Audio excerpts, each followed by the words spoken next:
Hey there, Agile Adventurer. Just a quick question. What if, for the price of a fancy coffee or half a pizza, you could unlock over 700 hours of the best Agile content on the planet? That's audio, video, e-courses, books, presentations, all that you can think of. But you can also join live calls with world-class practitioners and hang out in a flame war-free and AI slop-clean Slack with the sharpest minds in the game. Oh, and yes, you get direct access to me, Vasco, your Scrum Master Toolbox podcast. No, this is not a drill. It's the Scrum Master Toolbox membership. And it's your unfair advantage in the Agile world. So if you want to know more, go check out scrummastertoolbox.org/membership. That's scrummastertoolbox.org/membership. And check out all the goodies we have for you. Do it now. But if you're not doing it now, let's listen to the podcast. Hello, everybody. Welcome to our Wednesday, the biggest challenge question. This week with Gunnar Fischer. Hey, Gunnar, welcome back. Hello. Thanks for having me again. Absolutely. So, Gunnar, Wednesday is the coaching question. And the goal of this is to have a conversation about the particular challenge that you care about so that we understand it better as a community. And then we'll dive into what could be possible actions. And then if we take those actions, what would be the experiment, meaning what's our hypothesis, what are we looking for, what might be data we need to collect, and so on. So let's dive into it. Gunnar, what is the topic you bring to us this week? Yeah, I'm a person for the bigger picture, so I thought I'd bring you a big juicy problem. So the situation is as follows. The company where I'm working has a transformation ongoing at 3 different levels, which means I'm hit more or less by transformations done by other people at 3 different levels, and they are at different stages and degree of success. And of course, if you have this ongoing for a longer time and not even counting the ones that were cancelled or are finished officially, people are exhausted. When they hear change or transformation, they say, oh, please not more. And they might even be allergic to it. And at the same time, and that's the amazing thing, people will still tell you this is a big problem. Here you can see that we could change and should improve as an organization. So the question is always how do you make this happen? Acting in a climate that is that has suffered, let's say, a bit from theater or things that did not work as expected or announced, whatever it is. Maybe even the managers, the people who are driving this have moved on, are not longer with the company. And how do you still create the appetite, the momentum, maybe the trigger for a change, whether be it small or big? So if I understand correctly, what you're talking about is, okay, we've been through whatever transformations, multiple. We're in the middle of 3 right now, who kind of work at different layers of the organization I'm imagining. Yes. And then I guess this is my implicit understanding of what you said. The implicit conclusion is there's a lot of change fatigue. Yes. I already have so much work to do. Can you please let me do it? Type of reaction. Is that how you describe it? Yeah, that's one. And there's, of course, if you have these 3 things in parallel at different levels, there's always the question, is this the right change for us? It's not only about can we do this, but should we do this? Is this the most important thing? And on the other hand, of course, if something is decided at the top, does it reflect the reality at every single corner of the organization? So is it benevolent to us? Is it good, positive? Is it more neutral? Will not create something positive, will not also not destroy something? Or is it more a risk of, okay, keeping the value we are generating right now?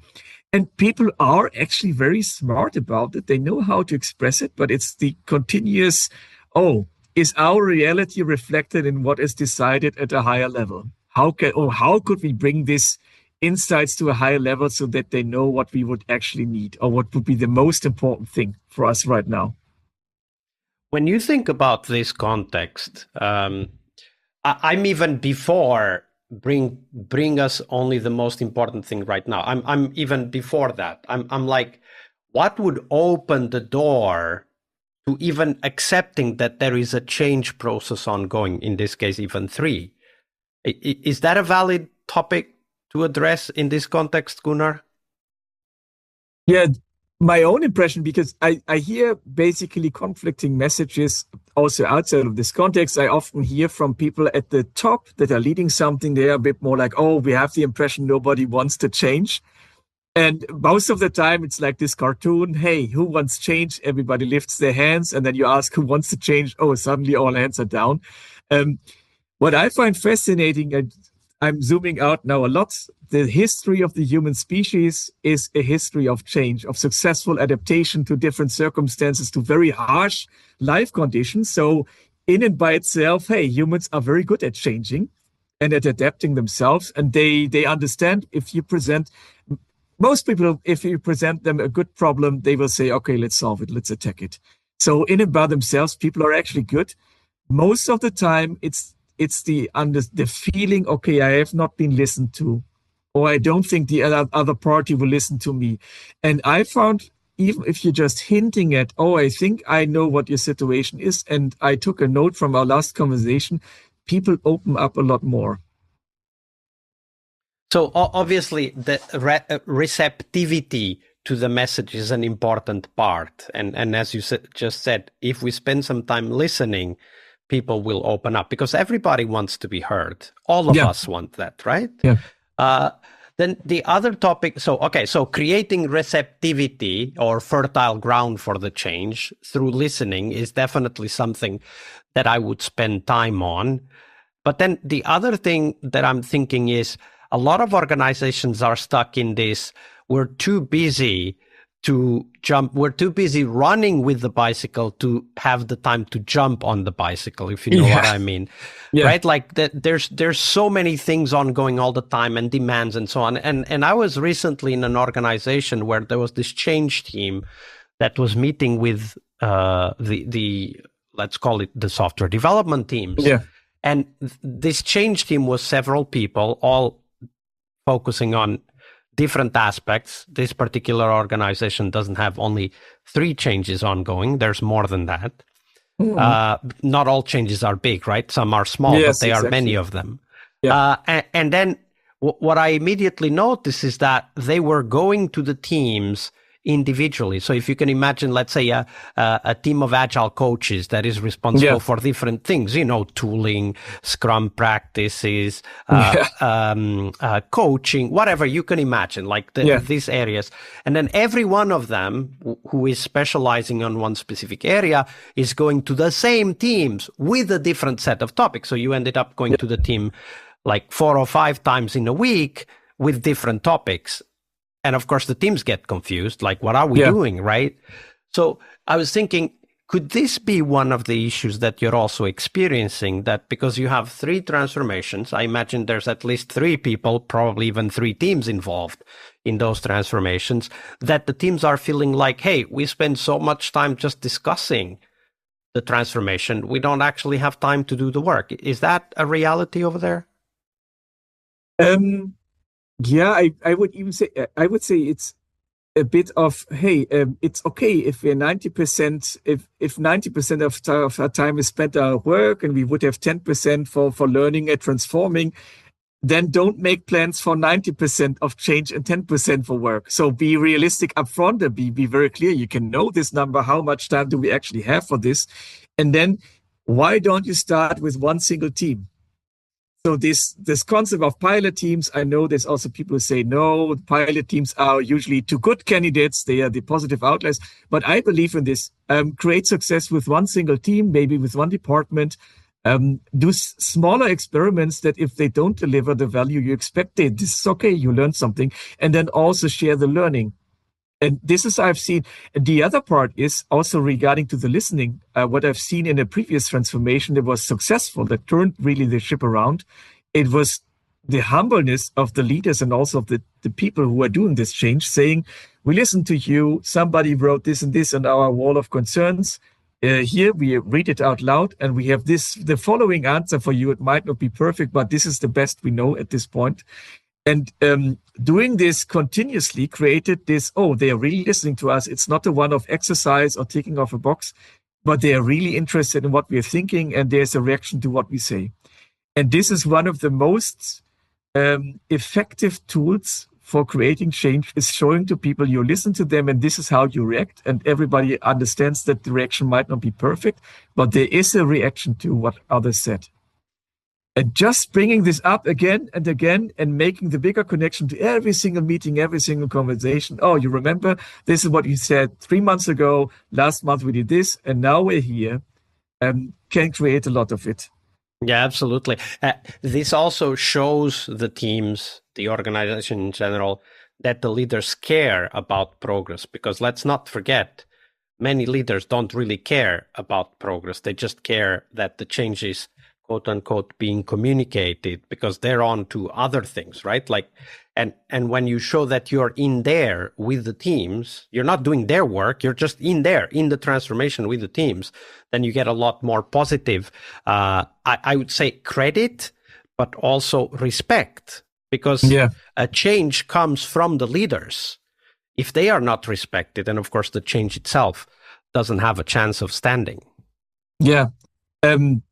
One anti-pattern that I see, but I also see it when it's done right, is if your change is not linked to something that is relevant outside of the change, something like either the bottom line, financials, or capabilities, be it how fast are we in delivering a new capability or something.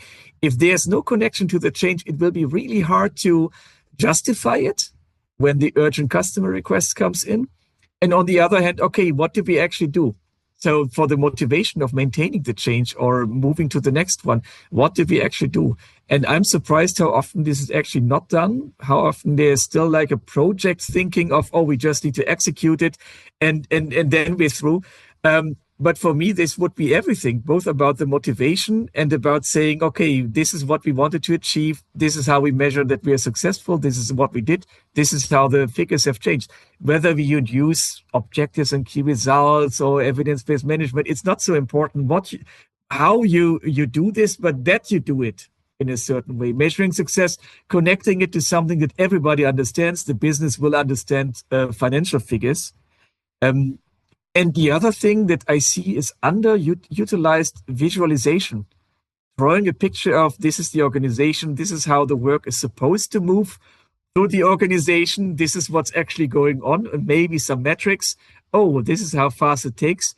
I admit, if you're in a very political situation, this is a dangerous thing, saying the truth and showing how things are. But then again, that's information, right? Yeah, exactly. So it's a bit like judo or jiu-jitsu or whatever it is. However, you get attacked, you don't stand against the force. You just guide it into a different direction where you don't get harmed. So whatever comes up, you can use it for something new. You always learn something, even with the big failures or where you see, oh, somebody is not responding. Yeah, absolutely. That is, I think this conversation highlights how complicated and, let's say, networked a change can be, right? Like there's many threads interacting with each other, which kind of highlights one thing that we need to keep track, like us as change agents, we need to keep track of these threads, what is ongoing at different points in time. The way I like to phrase it is we need to keep track of the conversations, meaning multiple interactions. This could be corridor, email, Slack, a town hall meeting, whatever, the type of conversations that are going on, so that we can react to those. Because if we don't even know what conversations are going on, we have no hope of supporting the momentum of the change. Gunnar, how do you keep track of it? Like now, from a very practical, hands-on change management perspective, how do you keep track of the different conversations that are going on in the organization? Actually, what you mentioned, those are actually two very good tools. The first thing is to measure the difference between what's said in the official meetings and what are the conversations in the corridor, the coffee corner, or in closed rooms. There might always be a distance, but if this distance is growing, you know it is happening. And if it's decreasing, you also know it's happening. So that's a very good social tool. And the other one is check the Q&A, the questions and answers in every bigger meeting. If there's none, that's already very telling. If there are, become a master in asking good questions. And you know that you have become better if people congratulate you on your questions or upvote them if it's possible. But also reach out to people who are asking good questions. So something that people often underestimate is you're not writing only for the leadership that you're questioning, and they might dodge your question or not bring it up, but you're always writing for the gallery. There might be hundreds or thousands of people in the same call who see your question and say, oh, I'm not the only one. And this is how you bring systemic change. The first step is people realizing, oh, it's not only me seeing it like this. And you can have a lot of these professional connections. And I've made professional connections through the right questions being asked. And this is the bottom-up aspect of change that's often overlooked, that people find each other who were not planned to meet each other. The conversations that you have randomly, the happy accidents or the coincidences. And for me, I claim to remember a lot of things, but I also write down things that have been, I also blog. This is where I write down a lot of the pains, the old long-standing pains. I write them off my chest so that I don't explode.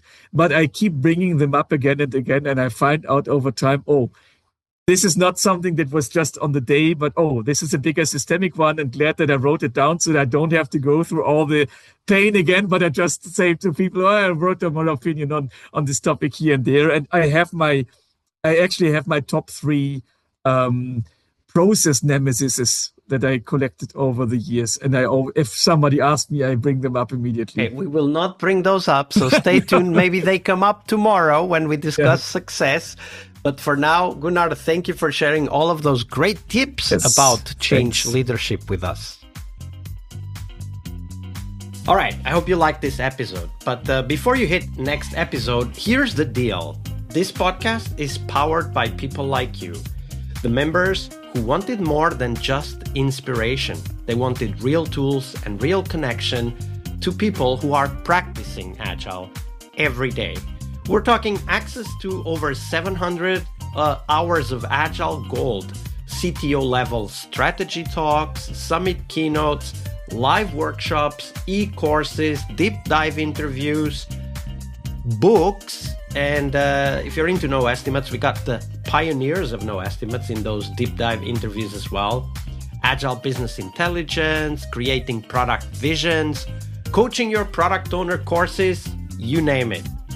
You'll get invites to monthly live Q&As with Agile pioneers and practitioners, plus a private Slack community, which is free of all of that AI slop you see everywhere, and of course, without the flame wars. It's a community of practitioners that want to learn and thrive together. It's the best place to connect with community and learn together. So if this podcast has helped you before, imagine what you will get from this podcast membership.